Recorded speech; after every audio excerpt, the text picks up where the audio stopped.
to the Grand Hill Chronicles podcast. I am your host, Don Bishop, and co-host, Lila.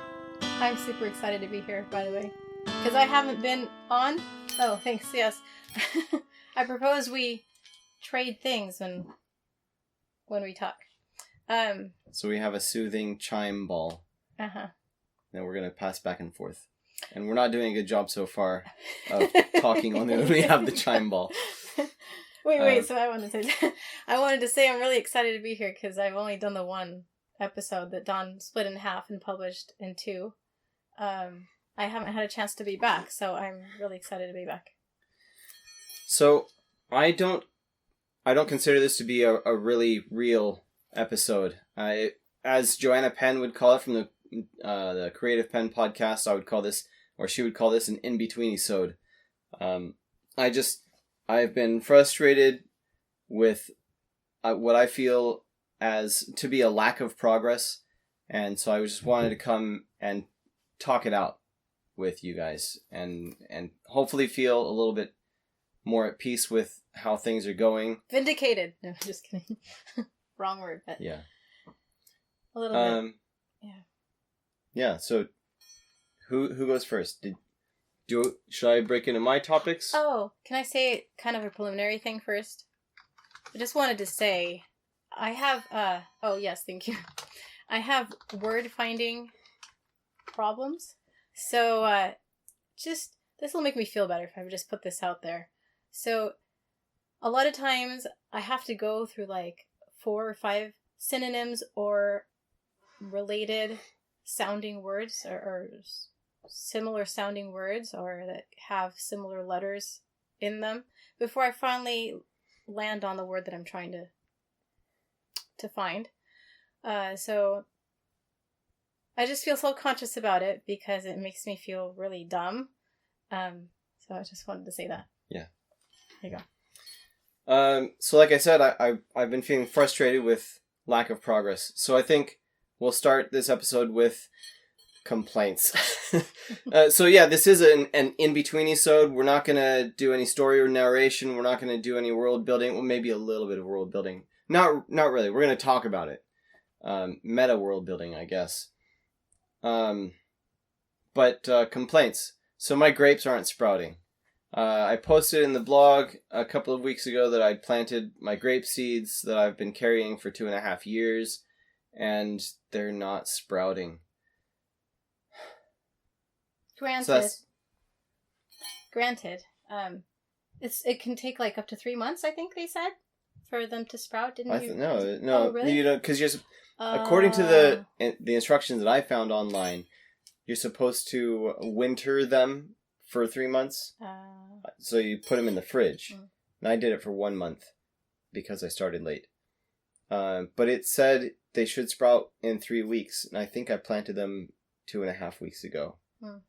And got that half week left. Yeah, we'll see. I watered them 15 minutes ago, and they're under a bright light right now.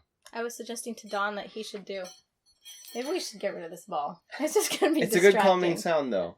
I think maybe listeners will like it. Oh, it's probably gonna be distracting. But you guys can tell us what you think. Yeah, give Should us we get rid of feedback on ball? the calming Keep ball. Oh, I need to. Cut. I need to make sure the phone is on airplane mode. Oh.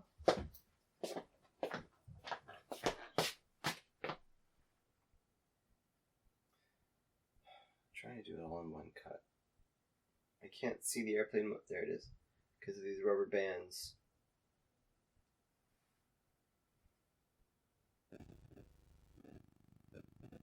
Okay. And it is still filming. Oh, that wait, I was wait. Oh, we have to recut. I mean, uncut. Yeah. Uncut. We are now. Airplane mode is on, so no call or text is going to interrupt the video. So what was I saying? Oh, I was telling Don that he should do like Toad does in the Frog and Toad stories. I can't remember which story this is, but he plants some seeds. So Frog has a garden and he kind of knows what's up. He knows how to make it work. And Toad gets all inspired and he wants to plant seeds of his own. And I don't remember if they're flowers or what they are. and they keep not growing. And he misunderstands what is actually supposed to happen. I can't remember how it plays out, but he ends up singing to them and reading poetry to them, I think, and maybe playing the violin or something. Like, does all these things to make them grow. And at first, I think he shouts at them, and then I think maybe Frog tells him that he's going to scare them. Anyway, so he mellows out, and then he's super nice to his seedlings, and it's a fun story. Well, Lila makes my complaining feel like not complaining, but that's a good thing. So my grapes aren't growing, and I got sick again in March. I might have mentioned it on the last podcast episode. I don't think, no, because it would have been recorded, but I don't know. Whatever. I got sick again in March, and then I had some weird stomach thing this past week. So it not a flu as far as I can tell, but it made me feel nauseated, and so those are reasons that I haven't been able to give time to the project as I would like. And also it's spring, and so there's yard work to be done. I had to mow our house that was Airbnb'd, was rented out on Airbnb. I had to mow the lawn over there. I'm trying to mow the lawn over here, but I can't get the lawnmower started. Yes, we have a lawnmower over there. We have a lawnmower over here. I don't want to carry a lawnmower back and forth. I could. But I can't get the lawnmower over here started. And I haven't had the time to dig into it. And then there are a lot of other things like that. Just things that need to be taken care of.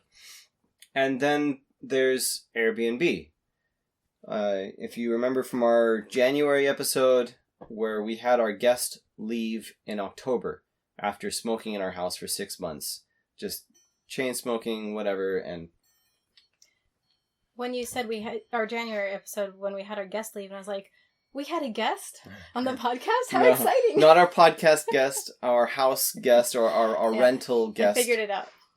Our rental guest in our house in October. Their smoking made us buy this house. We wanted to move back into our old house, but we didn't want everything to smell like cigarettes. We bought a whole new house because of it. And now all this upheaval, right? All this upheaval, and Airbnb hasn't paid us a cent yet. And they sent us an email the other day, and they've been really irritating. They're talking about paying. They're talking about paying in a matter of like 7 to 10 days, which is great, except they want us to formally accept the payment, which is understandable. And when I do so, I have to sign a thing where I'm accepting, and it includes some non-disclosure language, but I haven't signed it yet, so I can still tell everything about it. So this whole drama, right? They offer us one figure, which we have these quotes. Quote from ServPro to clean the contents of the house. Quote from ServPro to clean the inside of the house itself. Quote to replace the carpet. Quote to paint the house. The duct cleaning that we already paid for. The cleaning from our regular cleaning crew that we already paid for. And all the missing and broken items. All that added up is one figure. And now, 6 months later, Airbnb... We'll get there. Oh, okay. Now, 6 months later, Airbnb is like, okay, we're ready to release these funds to you. It's $12,000 less than the sum of your expenses. But I was saying... Hey, like, how did you calculate that? Oh, okay. I was saying part of the expenses should cover our work. Oh, I'm getting there. Okay. She's right. So... yeah, that's just like, if they had paid us in October, then we'd be like, if they had paid us in October, they should pay us the figure, all these things, these expenses added up. Okay? Pretend we're still in October, and they're offering us $12,000 less than that. Like, how how does that work? We're going to have to look through these things and really like nickel and dime. Well, this room does smell bad, but we can't have it cleaned. And this room, we can't have it cleaned. Oh, and the contents of this room and that room, we can't have them cleaned. Right? Okay, now it's not October. It's April. So now let's add mortgage that we've been paying in the meanwhile. Utilities that we've been paying in the meanwhile. And we neglected to include it previously, but let's include our labor. Lila did like 100 loads of laundry. I think it was that 50, takes it was a lot 50, of time. but there 50? were all these other hours with cleaning and... It was like 129 hours. I don't remember. Anyway, so like all our labor. Also, with the ServPro quotes and the carpet and the paint, we're acting as general contractor. And it's standard industry practice to add 10% plus 10% for overhead and profit. And so we should take those quotes, all those quotes, and the labor that we already paid, and add 20% to that. That's what we should do as general contractor. And then add our labor as well, and then add anyway. It comes down to this figure that they're offering to pay us that was $12,000 less than pure expenses is approximately half of what they really ought to pay at this point 6 months later. And so now, like, if I sign this thing, then they'll pay us this money, and this wasn't supposed to be an Airbnb episode. But there's just so much going on. Right now, we're deliberating. Do we take the bird in the hand and nickel and dime what we're not going to have cleaned, what still might smell like cigarettes when we're done, and that way we can get back on our feet? Because right now we're losing money on this house, and we've had savings going down. We just got our tax rebate, and it's going to be going down. And it's a gamble, because we don't know if we wait longer, if they're ever even going to decide to give us more than they initially offered. So as we wait, things are getting more expensive, and we don't know if we'll be compensated. So it's already bad enough. I'll go ahead and name figures. No, you shouldn't. I shouldn't? I don't think you should. I don't know. I don't know. I'm a little nervous about that. Okay. I'm more private, I think. But I suggested we talk to a lawyer. I did name some figures in January, so you can reference that. I suggested we talk to a lawyer to at least get some kind of perspective on whether or not we have a chance. So that's all. Yeah. So we're on that. We're trying to find a reliable lawyer. Yeah, and it's hard because how does a lawyer know? We have to take his time, and he's got to decide, like, when do I start charging them and start invoicing them, just to listen to their scenario and decide whether it's worth. I don't know. So we're trying to figure that out. I talked to a lawyer a month ago, and we sent a demand letter to Airbnb, and in the demand letter I said, hey, we really ought to add these other things that we left out at first. And so you need to pay us what you originally owed, plus the mortgage and rent. Anyway, plus some of these other things, but not all of them. You mean the mortgage that we've been paying, the mortgage and the loss utilities, of income? Not loss of income. Rent? So I said, you need to pay these things, which was approximately, I'm trying to convert to ratios, which was approximately 130% of what our original costs, just pure costs, would be. And I said, okay, pay this by March 31st, or we'll recalculate. And every month, we're going to add another mortgage and utilities, And also, when we recalculate after March 31st, we're going to add the lost profits and something else. And it's a higher figure now, because they didn't pay. Now, March 31st came and went last Friday. And I saw the email yesterday. But they sent it... Well, they sent an email on Wednesday. Today's Friday. They sent an email on Wednesday saying, hey, I hope you're doing well. We're able to offer you a reimbursement of amount. If you're happy with this outcome, please go ahead and confirm your acceptance of our offer using the following link. And that's the agreement where I accept. And I give up my rights to try to recover any recompense from the guests themselves. I'm fine with that part because AirCover is advertised to cover it. You're good. I don't need to go after the guest. I'm going after Airbnb. I like the little celebratory bells. Okay, so there's a link to the form. It says, once you're done, just let me know by replying to this message and I'll process your payout. Once the payout is processed from our end, your bank and payout method will determine how long it'll take the funds to arrive in your account. The average processing time is 3 to 7 business days. You can learn more about the payout timelines in our help center. Thank you for your association with us. Okay, so bird in the hand, right? And we'd have to nickel and dime what we're going to remedy. But it would get us back on our feet. It wouldn't be fair to us. But it would get us back on our feet. So to speak.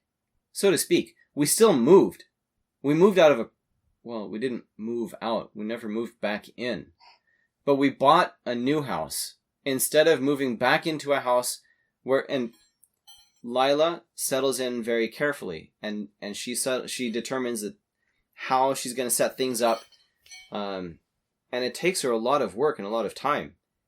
We had already figured that house out. It would have been easy to move back into. And I was so excited. I was so excited because, in fact, I mentioned to the kids when we were first back, even though it smelled and everything, but I thought we would get this all taken care of and get it cleaned and painted. I didn't know it was going to drag on like this.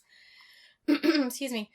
And I was so excited. I mentioned to them how nice it was that for once we were moving and everything wasn't going to be completely topsy-turvy. We were coming back home and it felt so good, and here was like the play area, and I still had some things up on the wall, and it was just our house still, and it was really nice after all the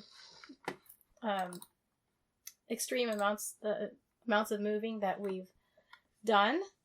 It was just going to be super nice to be back somewhere that was home. So there went that.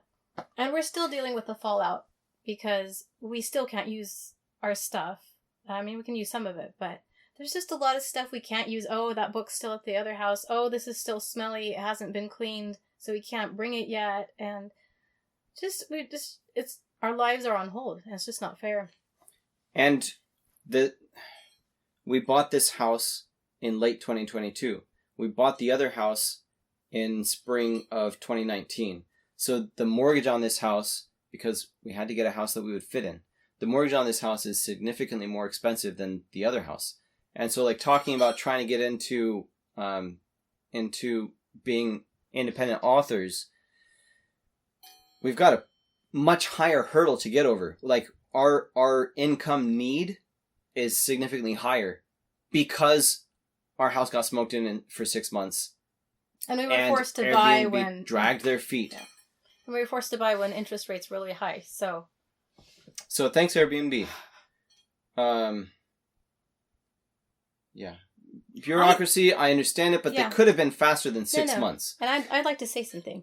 It's one thing for them to have to go through the procedures and make sure everything is accounted for and all of their legal whatevers that they have to do. I understand that, but the thing that really gets me is the silence that's been on the other side of this. Like, we can't get them to tell us anything.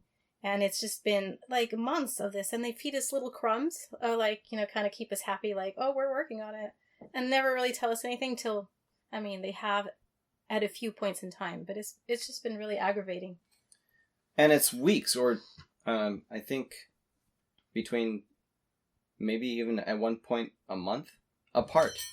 And they give us, like Lila said, tiny little crumbs.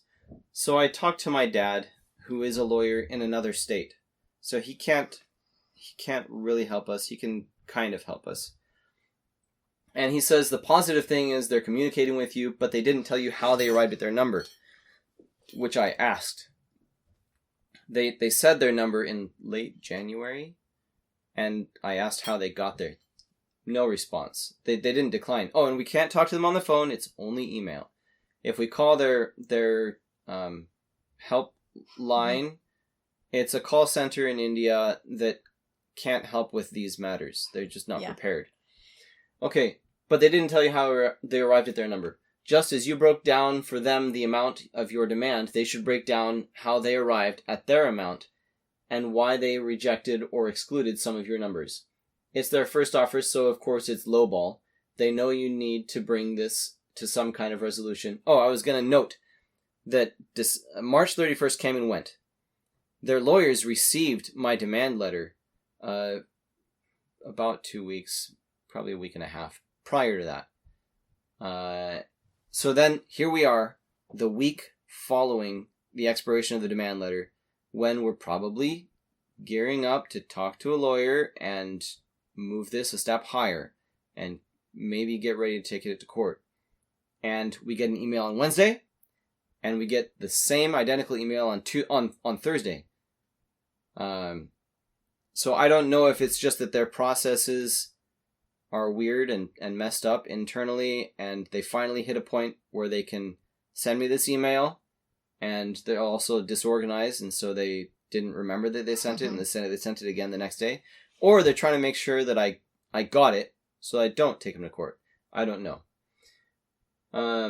You may need to come down some in your demand to get them to go up. Okay. You could say something like, while nothing in this letter constitutes a waiver of any amounts due to us, we're willing to settle for less to save both of us the expense and headache of litigation. Therefore, we are willing to compromise and settle for amount. If we are unable to reach an agreement, we will move forward with a lawsuit where we will assert the full amount of our claim, which we presently estimate to be amount, due to additional interest, expense, and lost profits borne by us. You should run their letter by your attorney and get his input. Ideally, your response back to Airbnb should come from him. Aha, that's what I said. I'm so sorry you and Lila are having to go through this. Yeah, and it should come from a lawyer, but I talked to a lawyer on the phone. No, and I know. He suggested sending a demand letter. I prepared the demand letter. I asked if he would look over it, and he never replied. I was just Maybe he was just super busy. Maybe I need to try him again. Maybe I'll get results, but... So yeah, no, I think you did right. Like, send your initial foray, and then now that this has happened, I think we need a lawyer to step in, stare them down a little. Yeah. I think we're probably about done talking about Airbnb. Sure. We want a resolution, and we want a resolution soon.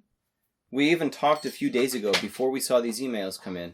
We talked about maybe taking our tax rebate and doing an even worse nickel and diming of what we're going to remedy just to get back on our feet with this house and become financially solvent. I mentioned we're losing money right now. We are not financially solvent. We've been losing savings, and we were just about out. We got our tax rebate.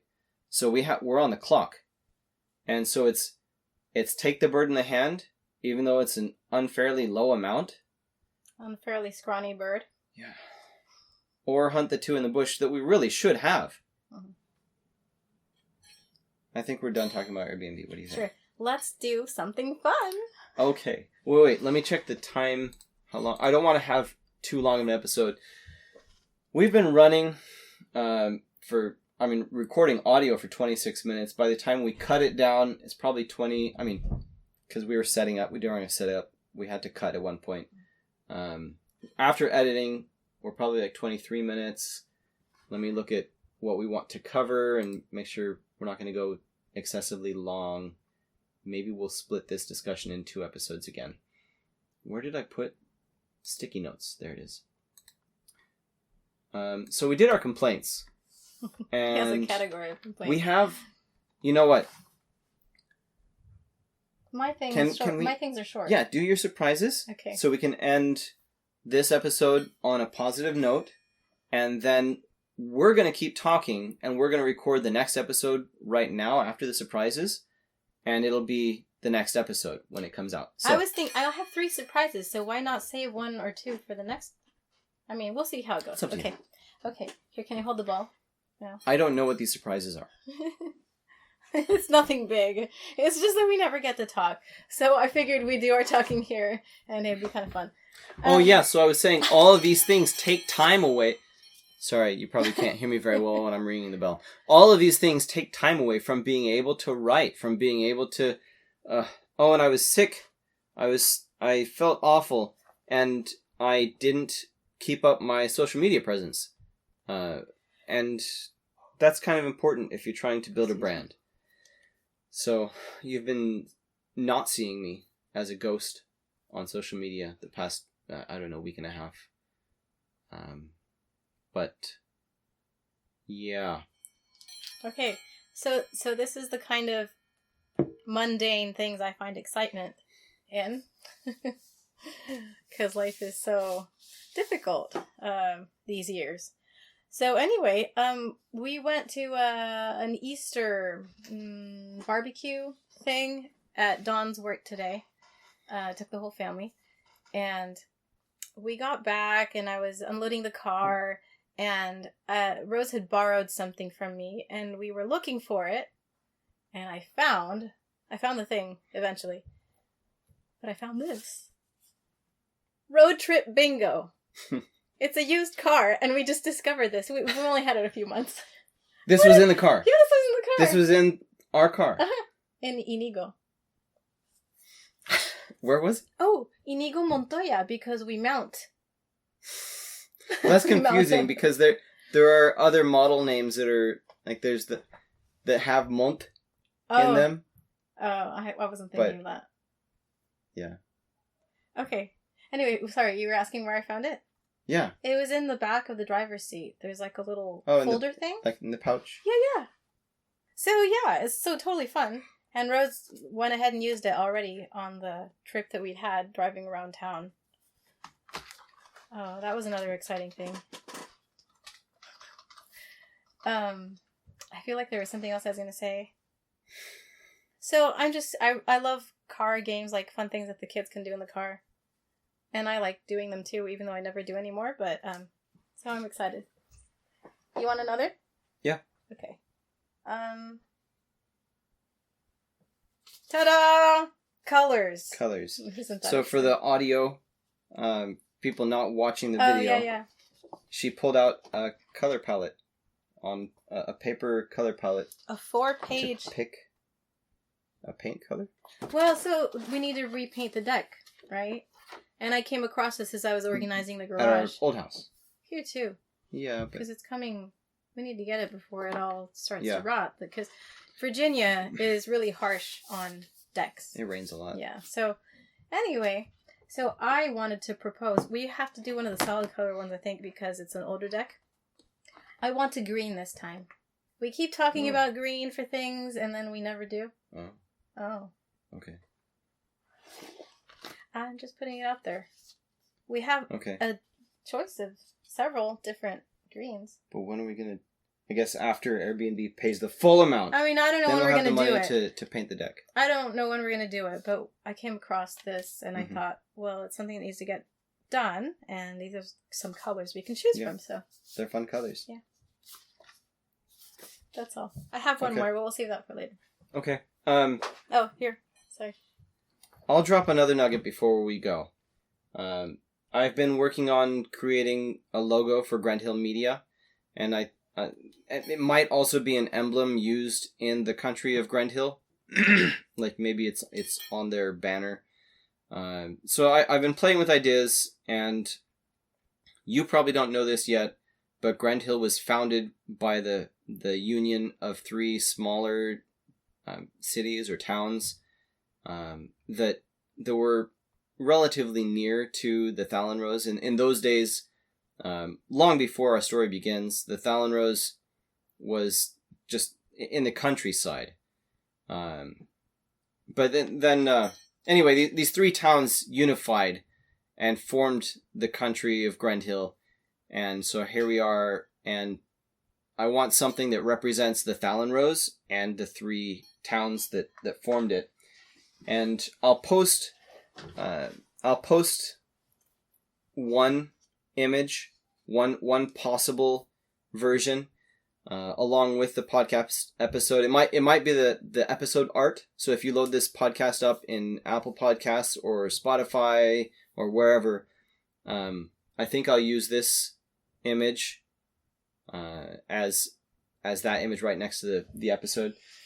For you in the video right now, I don't know if I'll take the time to load the image. You should Into the video. Lila says I should. This doesn't do it justice at all. Like, it looks kind of like a marker blob. I have a black and white printer, so yeah. You can see there's a rose. I pulled up a YouTube tutorial on how to draw a rose because it needs to look vectorish. And actually, some of you are gonna laugh, some of you are gonna roll your eyes, because it's ridiculous. I stumbled across this idea online, and I was like, all right, because I need vector graphics, I'm creating the logo in Microsoft Word. It's good, though. So, I really like it.